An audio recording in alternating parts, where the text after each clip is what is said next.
10, 9, 8, 7, 6, 5, 4, 3, 2, 1.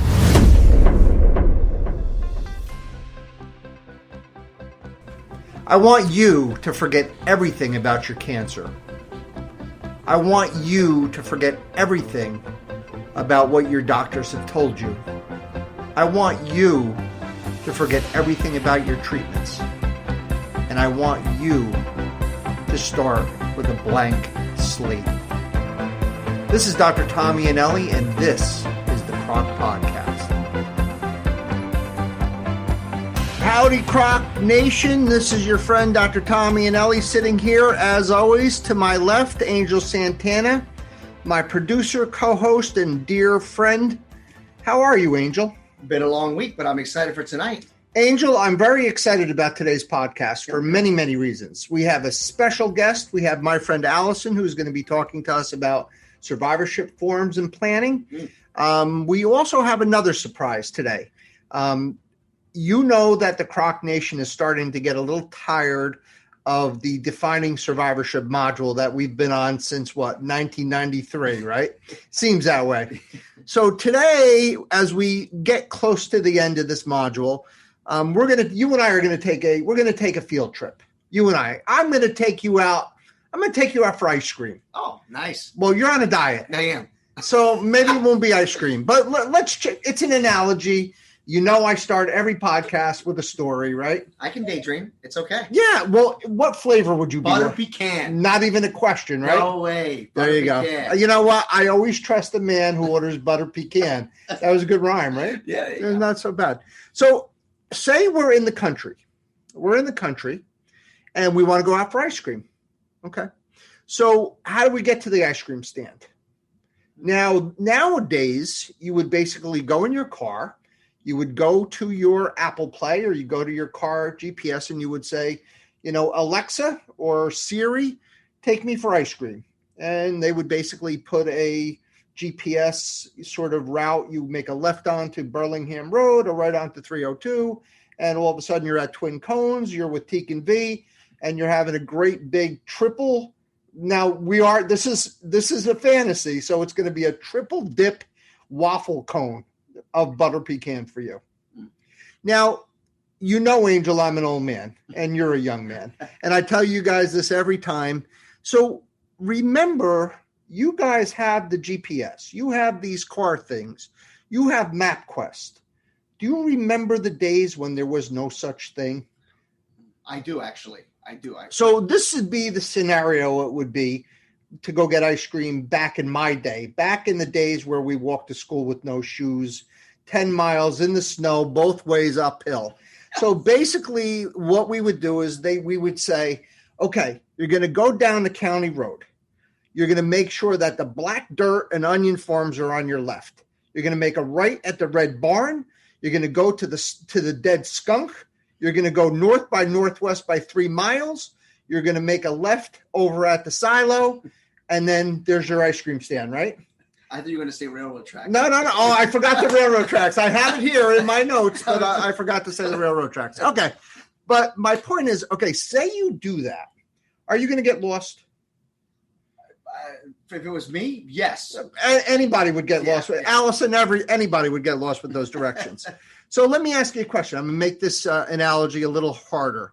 What if you're blind, you have one leg, one arm, and you can't hear? Are you going to find that ice cream stand? I don't think so. Exactly. So that is kind of what a cancer survivor had to deal with. No direction, having no roadmap once they've been diagnosed with cancer. And even more importantly, once their cancer treatments were over, there was really no access for them to allow sort of a justified plan, a truly individualized, unique plan for their specific cancer. And that's why I use this analogy, because the analogy is that up until recently, cancer survivorship plans were really non-existent. And cancer survivorship treatment summaries were pretty much non-existent. And what I wanted to do was make this episode all about this roadmap. in a time where now this is becoming more ubiquitous and more, I guess, common with our cancer survivors. So welcome, CROC Nation, to this continuing module on defining survivorship. We started with Dr. Mullen's story, his seasons of survival. We then got lost in transition, talked about the Academy of Medicine's, I would say we Christianized it last time and said the 10 Commandments. I've been using as a guide my friend, Dr. Charles Shapiro, who will be a guest of ours in the next couple of weeks from Mount Sinai, about his Sentinel review article back in the New England Journal. He'll be discussing that, and he calls this the core curriculum. And then last week, we kind of derailed a little bit. We talked a little bit about cancer survivorship definitions, looking at it from a different point of view. We had Dr. Katie Deming, Dr. Len Berry down from across the country talking to us about some survivors who didn't really want to be termed survivors. And now that brings us today when we're going to talk now about cancer survivorship planning. So I could not be any more privileged and pleased to have with us Allison Whalen. Allison, welcome to the CROC podcast. Hi, thank you for having me. My pleasure. So Allison, this is the part of the podcast where I embarrass the guest. So Allison is a graduate of New York University, my father's alma mater. You and I together, Angel, couldn't get into NYU if you took all of our grades, added them together, took our SATs, and then squared them. We couldn't get into NYU. Beyond school, Allison distinguished herself at Memorial Sloan Kettering as a nurse practitioner, and she has a great deal of experience in adult bone marrow transplantation and basically taking care of the oncology patient. And I couldn't tell you, I don't know what they did, Allison, to get you back home to Orange County, but Crystal Run Healthcare is extremely lucky. As a matter of fact, if I didn't love those oncologists so much, I would have basically tried to steal you away, double your salary and give you 18 weeks of paid vacation, but probably would be bad for my career and for my practice, but I can't be any more pleased. I have in my notes, I want to say, Allison, I have to laugh because I put down like my thoughts and I said, I have Allison coming over today. What can I say about Allison besides all her great accomplishments, and her academic and educational background? Basically what I wrote here is Allison is money in the bank. When something has to get done, if a patient's needs need to be met, if there's an emergency 5-alarm fire, we have all of the volunteer fire trucks coming out of Bullville, coming out of Crawford, coming out of Pine Bush, coming out of, all of our Bloomingburg. Basically, Allison would be able to direct that fire and put it out in about 3 seconds. And she does it every day. That's kind of what she does for a living. And that's what I think about Allison. I couldn't have more respect for you. But let's start by me again, setting the table. So Allison, you can't see Angel, but he's doing this to me. He's saying, okay, you've talked enough. Let her do the heavy lifting. You talk too much. I know, I get it. But I do want to set the table a little bit about the thought behind the cancer survivorship care plan and the treatment plan. So basically, again, thank you, Dr. Charles Shapiro, for your amazing review article. I can't wait to talk to you about it. Published New England Journal 2018. We're going to talk about that. When a person gets diagnosed with cancer, that's a scary proposition for all the reasons that we've already talked about in our previous podcasts. And if you're living the cancer life, I don't need to get more specific than that. But before these days, when a person was done with their cancer treatments, they really would go back to their primary care. They would go to the dentist. They would go anywhere. They would have absolutely no idea, what kind of chemotherapy they received, what kind of radiation therapy they received. And without this knowledge, they're not able to disseminate this information to the people that need this information to treat them. In addition, once they left, they had no idea about the implications both of their diagnosis as well as their treatment. So all of the long-term latent side effects that me as a radiation oncologist, Allison as a medical oncology advanced practitioner see every day in our follow-ups, all of these potential things that she's going to talk about. It could be something as simple as a woman with breast cancer having numb fingers and numb toes from their chemotherapy.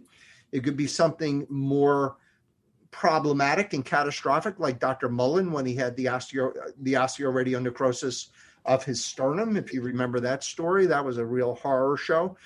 So in the old days, patients weren't really told about these side effects, weren't told what life would be like. So Allison is going to talk to us about that. I happen to specialize or have a specific interest in thyroid cancer, and I'm just looking at my thyroid cancer survivorship plan. Very anemic, really not much for me to be proud of, to be honest with you, but it is a work in progress, and I'm sure Allison will address that as well. But basically our goal is for our cancer patients, the dissemination and memorialization, the way I wrote it in my notes, of very intricate and specific treatment information that patients can carry with them, as I said, to their primary care physician, to their dentist, to their plastic surgeon. Angel, no disrespect, but you and I can probably use a good plastic surgeon. Yeah. So for our patients that are interested in that type of thing, they would have no idea what to tell them if it wasn't for this stuff. We talked about side effects, disease-specific side effects, long-term, latent side effects, surveillance. What do we do? How do we surveil these patients after their treatment? Health promotion, weight, obesity, physical activity, diet, smoking, alcohol use, and also the psychological well-being of our patients have to be addressed in these care plans. Special populations, which Allison and I don't deal with in children, but we certainly deal with elderly patients, geriatric patients, elderly patients with cancer. And again, my wife screamed at me because I used the term last time, caretaker. That's wrong because we're not like a Japanese gardener, right? It's a caregiver. There's also survivorship information that our caregivers need to be assessed about in regard to their life living with a cancer survivor. So without further ado, after my 17-hour, introduction, I am going to take it. I'm going to send it over to Allison to talk to us about these survivorship plans, about her challenges in her practice, about her personal experience with this, and I'm going to let her do the rest of the heavy lifting. That makes Angel very happy. Well, thank you for the nice introduction. I appreciate it, but also equally as lucky to work with you and your team in radiation oncology. But I have to say, when I was first asked to do this, I thought to myself, how kind of everything you touched on already, what is survivorship? What can I relay? And really, I think when we go to schedule these visits for our patients, that's what they're asking. Like, what do you mean survivorship? What is that? So I couldn't be more pleased to speak on it a little bit, because I think we're always trying to answer that question. What is survivorship, and what does it mean for each of the patients? And your wife brings up a good point, because not only when I was prepping a little bit, I realized it's not only the patient, right? There's also a caregiver, or what we call a co-survivor, a person who's cared for a loved one with cancer. So not only somebody who has been through a cancer diagnosis, but their loved ones as well. So we can't, that's one thing I always think about too, in terms of when we're scheduling this for a patient. And then I think in the podcast too, that you mentioned prior to this one, it's defined differently for each patient. And that's what I always try to mention to the patients when we're getting set up, is that, what is survivorship is different for each patient. What is the common theme or a common belief seems to be life is different. Life is different after a cancer diagnosis. And so my job is to make these care plans for patients, so they have, as you said, Dr. Nelly, a little outline, like, where do we go from here? So we see the patients, and my job is to see them at start of diagnosis. And that's really where our survivorship journey starts. We give them a summary, an ASCO, and I have a little handout that I have in front of me, ASCO handout regarding their care plan. So we start with a treatment summary. And I always say, this is a fluid document. This can evolve and this can change. And what goes into this care plan is a lot of information, simple demographics, but also importantly, their healthcare providers, because it's important to maintain that relationship with their oncologist, that it's not just, treatment's done, see you later. Surveillance is outlined per each diagnosis. So when we spoke earlier, I kind of printed out and went over a breast and a colorectal. So, I'm going to just have to. Oh, take your time. Allison is actually a babysitter also, taking care of her little baby. One second. Yeah, I think you should start charging rent to your newborn. Do you want it? Should I charge you? Yeah, I think you should bring them up. Yeah, get them Okay, make them part of the program. Yeah. Okay. And then you want, yes. Okay. Come here, my little one. Never easy. Never easy. I got a 2-year-old at home, and she has a mind of her own. And yeah. Wait till your son learns the word no. Oh, I'm there. My 30-year-old kids still use that word quite often. Do you want to say hi? Oh. Hey, Bruiser, what's going on? Hey. They wanted to work. Okay. And I'll be right back. CROC Nation, while Allison attends to the needs of her beautiful new bouncing baby boy, we are going to take a quick break, and we're going to have Angel Santana tell you a little bit about more how to follow us on social media. Hey CROC Nation, while we take a short break, we want to remind each and every one of you that we are available every Sunday at 9 a.m. and you can visit our website, crocvip.com. We have a Facebook account. Join it, CROC VIP. And don't forget our Twitter account, @CROCVIP. Don't forget, CROC Nation, we are also now available on Apple, Spotify, and soon to come, iHeartRadio. We look forward to hearing you and talking with you. Don't forget to reach out to us on social media accounts. Oh, it looks like Allison's back. And now to Dr. Tommy and Ellie and the CROC Podcast. 5, 4, 3, 2, 1. Allison, I told you shouldn't have fed your baby boy shrimp with garlic sauce. Probably a bad idea. You're probably right. Wrong choice. So we were actually up to the point where we're talking about breast and colorectal survivorship plans specifically. Maybe walk us through the breast. So the breast specifically, so each one really starts with that general information, the demographics, and we really want to include all of the healthcare providers. So you'll see what we have listed is primary care provider, who was your surgeon, radiation oncologist, medical oncologist, and other providers. And that other providers is really important because patients are living longer, and we know there's complications that can arise, late-term side effects of their treatment. We need involvement of their cardiologist, of their endocrinologist. So those other providers are really important to be listed. And we do try to include names, institution, and even contact information if possible. And then we jump to the treatment summary. So prior to even getting to this point, we do provide patients when they initially get started with a summary of what their treatment's going to look like. And we update it each time that may change. So we go here and we have their cancer type, the histology, which breast, for example, on this breast cancer care plan, what stage, whether or not they've had surgery, and any lymph node removal. And I want to point that one out because as we were talking, and Dr. Yaneli, you mentioned, what are breast cancer survivors, what may they need? They may need lymphedema treatment or therapy, and even not breast cancer, perhaps other diagnoses. So things like that are really important. Patients need to know this information. Did they have lymph node removed? So also what radiation, what body area was treated? That's important too, going back to any side effects that may come up. So this is really important information for the patient. And then the systemic treatment is listed. So what chemotherapy, hormonal therapy they received, and whether or not this was done before or after surgery. And the ASCO treatment plans are great, and they can be updated, but exactly which agent is used is listed. What I also like to include is doses, whether or not doses were adjusted, and were there any stops in the treatment.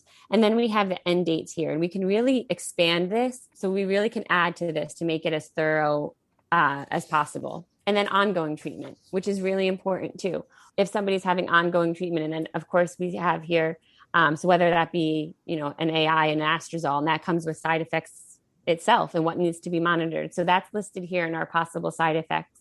And then really importantly, which maybe the box isn't big enough, persistent symptoms or side effects at completion of treatment. And we talked a little about, and I'm going to flip to my notes too. Yeah, please. Yes. what side effects do people see at the end of treatment? Specifically, with breast, we can see that numbness and tingling or neuropathy. We can see menopausal symptoms and psychosocial concerns, even depression. And these don't always happen right away. They can come up afterwards. So it's important I let patients know, you may not have anything now, but make sure you're an open book. Let us know how you're feeling.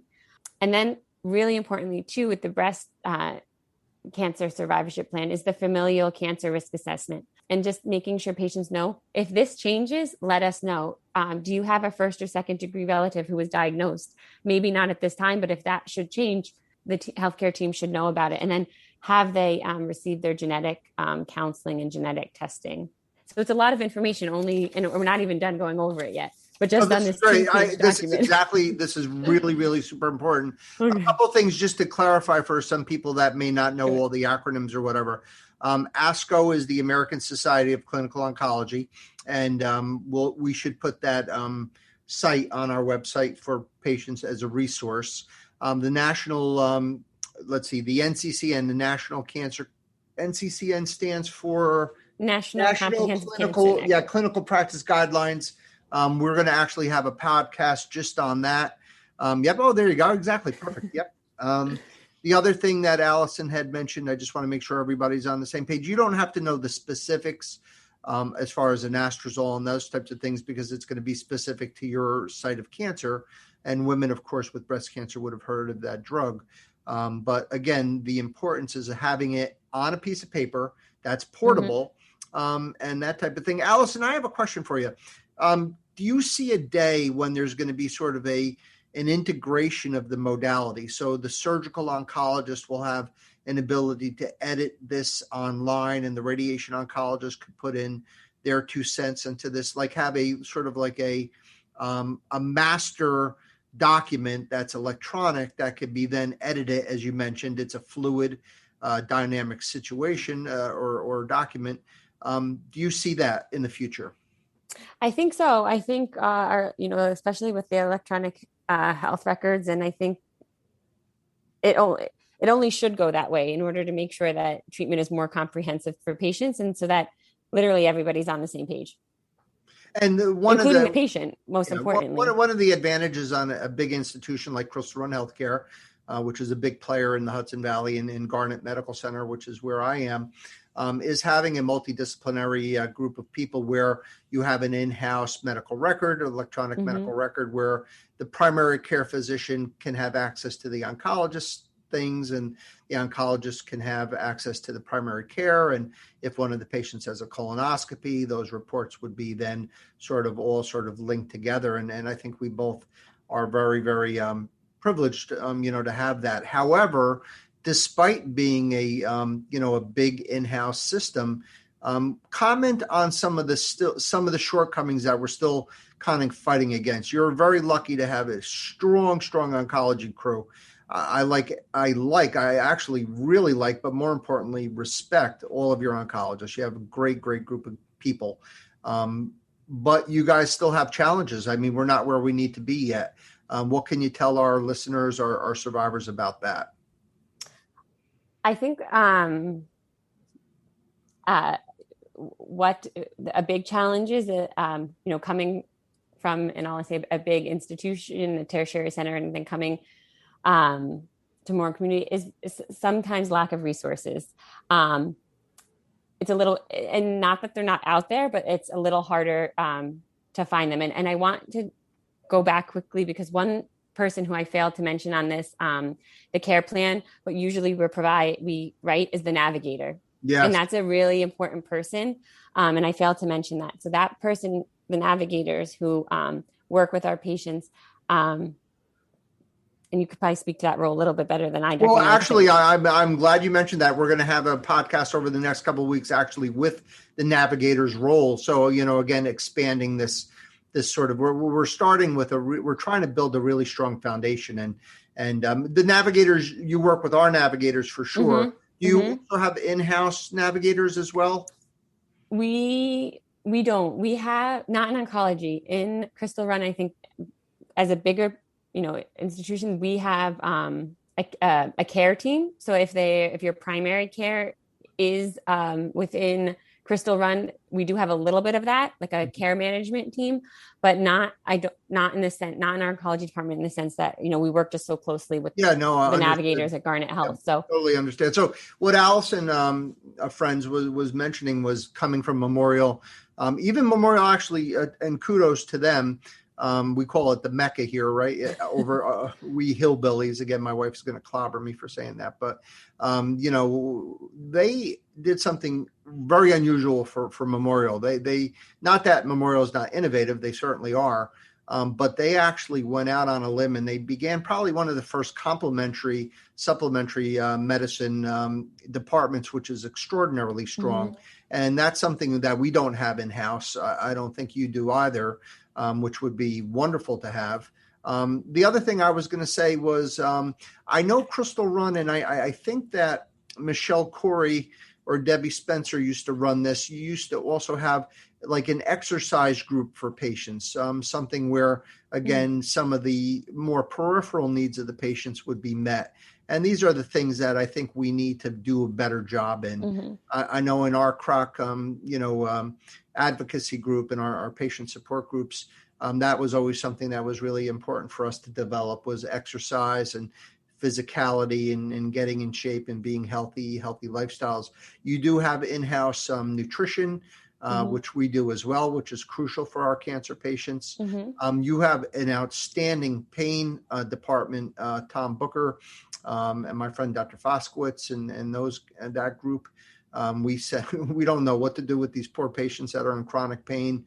I guess medical marijuana would be a great podcast to talk about it sometime in the future. We should get Foskowitz and Booker one on the podcast, Angel. Write that down, Normally. I also, acupuncture is one that came up a lot in. Do you have that? Do you guys have acupuncture? I don't think we do, but it came up a lot. I shouldn't say it came up. It comes up a lot when I'm reviewing survivorship and long-term side effects and how to manage them. So, I mean, integrative medicine and using those other modalities is definitely worthwhile. I'll tell you a funny story. Actually, our head neck navigator, Sarah Sargente, who's outstanding, and you know her. We read an article about a guy in Maryland who has this amazing skill with doing acupuncture for head neck patients that have profound, I'm going to use a fancy word at you, Angel, xerostomia, or dry mouth. And you don't know how important spit is until you don't have any spit. And we sent a few patients down for a few needles, and they came home, swimming in spit. So these are all things that we have to sort of put together, to put the whole picture together. But I wanted to say, what are your thoughts, Allison, about the future with these survivorship plans as far as genetics? We're looking now at you and your beautiful growing family. My children are older. Angel's daughter is young.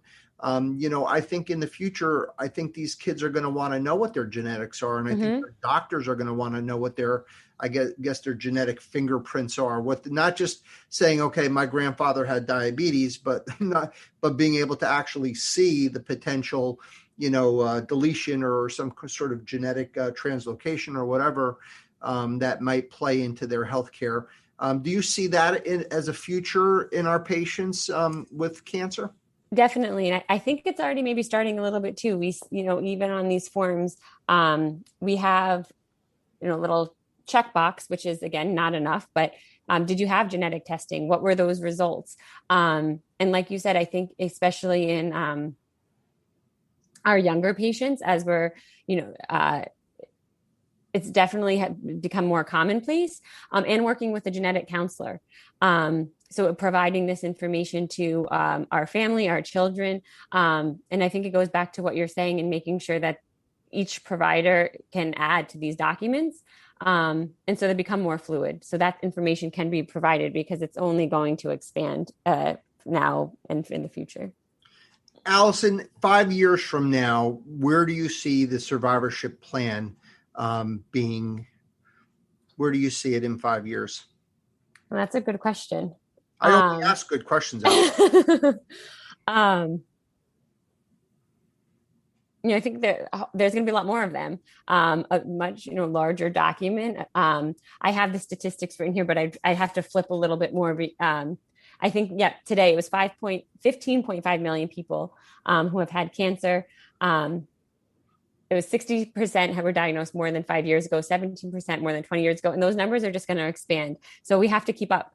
The technology has to keep up. The genetics have to keep up. So I think the goal is to just make sure that every patient has one of these. I don't know that it's in probably every patient does.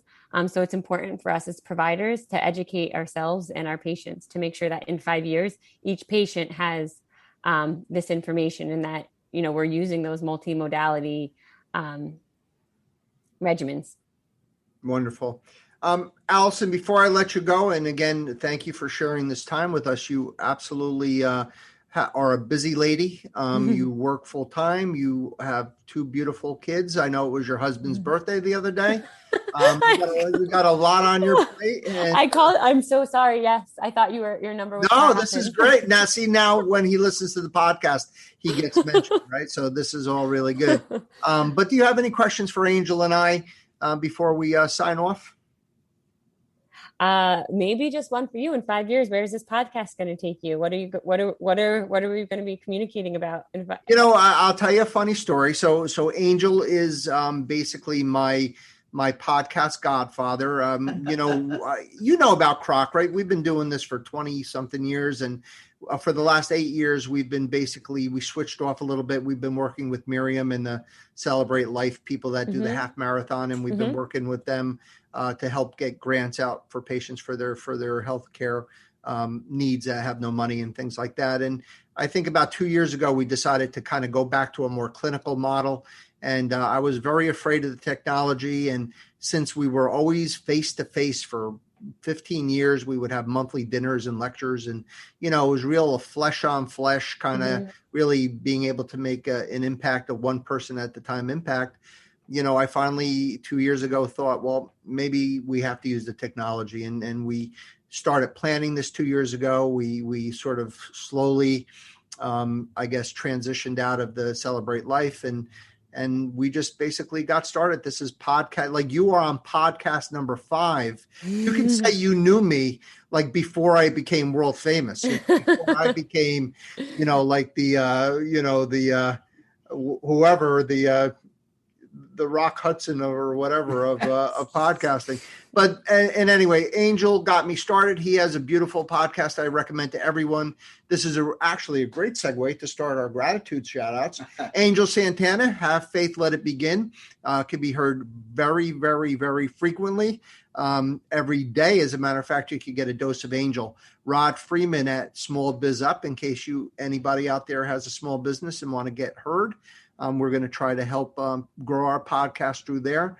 And lastly, our beautiful, beautiful, very generous sponsors on the West Coast, Mikey Benzea, michaeljohnbenzea.com, who's an actor, up-and-coming actor from the Hudson Valley, whose mother passed away of breast cancer, who's been a good friend to us, as well as charlottelarson.net, who's a producer out on the West Coast. Thank you for everything.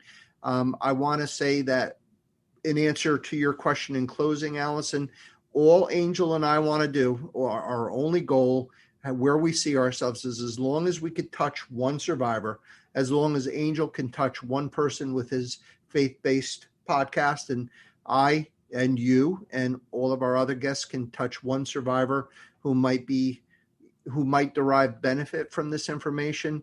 That's where I see all I want to be. If anything else comes out of it, as far as touching more people, fantastic. But as long as we touch one, that's enough for me. And Angel, as always, I pass the last word off to you because number one, you're my producer. And number two, if I don't keep you happy, this will never get done. Do you also want to thank Allison for her time? I think so. I think it's awesome to see that she is, a new mom and, as a new father, first-time dad. And I commend you on trying to balance the time and taking the time also out of your busy schedule as a mom, as a wife, as a doctor, to take the time to reach a different type of audience, one that may not ever come to you, but will learn from you and be able to use that knowledge when they encounter someone that will unfortunately have this situation. So for that, I thank you. Well, thank you both. Thank you for your time and for inviting me to be a part of it. And we promise we'll have you back before your baby is 21. So CROC Nation, that will end yet another podcast on our growing and hopefully, more intricate survivorship goals. And this is Tommy and Ellie signing you off, wishing you well, wishing you blessings, wishing you hope, wishing you peace.